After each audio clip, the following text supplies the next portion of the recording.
If we're talking about Apple, I don't believe that they're going to be moving their supply chain to the US. Maybe it'll happen in our lifetime, but I don't think it's going to happen in the next 10 years. What happens if tariffs on China continue to exist? There's no exemption for Apple. Can Apple satisfy US customers through India? It seems, by the way, it would seem to defeat the purpose of the tariffs, but. Well, today, no. But I would say within a year or two, yes. Right now, they can probably fulfill maybe 75% of the U.S. demand they need in India. If they ramped up and burned the midnight oil for the next few months, they would probably be able to do it.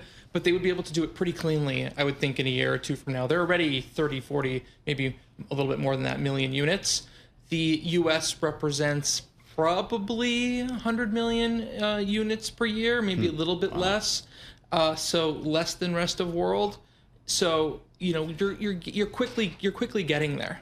What does it do to the relationship, though, between Apple and China, if that ultimately is what it does? Yeah, that's the elephant in the room, because China can't be too happy here. And I think the argument that Apple is trying to make is how important China is to the rest of the world, right? Still needing to produce 102 million iPhones. You're still producing all of those phones for the rest of the world. So basically the idea is splitting the supply chain in two. And again, Apple's supply chain goes well beyond the iPhone, but let's face it, what we really care about is the iPhone. The other stuff's cool, but this is where we're at. India's for US, China's for rest of the world, including China. It's pretty important still. But again, it would defeat the purpose of the tariffs on China if you were to move. That's the whole point. That's the challenge I think Apple might face when it comes to dealing with the Trump administration. Well, is it possible that Trump says, well, Apple is using India as sort of a lever here to get out of the tariffs? I'm going to put this huge new tariff on India also. That's a real question, right? And so I think that is what's making this so challenging for Apple, is that it kind of feels like whack-a-mole to some extent. If we're not going to just manufacture stuff in the US, we're going to have policies that are shifting, right, almost every day.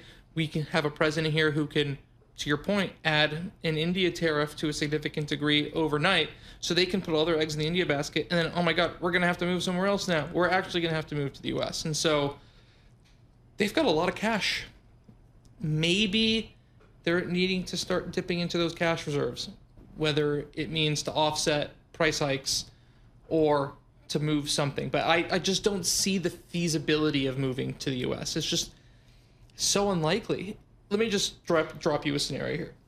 I feel like, short of lying to Trump, if I'm Tim Cook and telling him we're going to move to the US, just give us a few years, and betting that Trump won't be back for a third term, right? Which obviously is not legal, but obviously they've been talking about it. I don't think it's going to happen. But anyways, the bet is that Trump's gone 3.5 years. They can tell Trump, this is going to take us 4 years, but we're going to get there because of you. So they can announce all this stuff, say they're going to do it, but never actually do it, knowing he's gone. That's one lever Tim Cook could pull. I don't know if they would do that. It's a risk, though. Well, because maybe you get Vance after Trump, and you know, who knows what he does. But I think most people would understand these things take time, and there's no way you can move to the US. But I guess if I'm Apple, I could say we're going to do this and just not do it, and then come up with a reason 4 years why it didn't work out. One other thing, you could say we're going to move one component or one thing or packaging. You talked about packaging with us last week. Packaging, yeah, just come up with something. Mark, they may have to. You talked about all their cash on the balance sheet. We always do. Can they survive 3.5 years of higher prices and deal with it and just ride it out? Yes. Okay. Are they going to? No. Maybe actually. Do they want to? I think is what I was meaning to say. Absolutely not.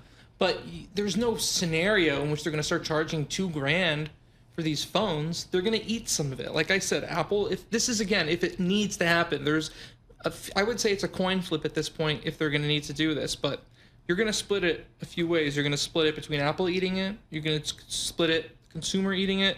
You're going to split it as the supplier eating it, right? And so we'll see what happens.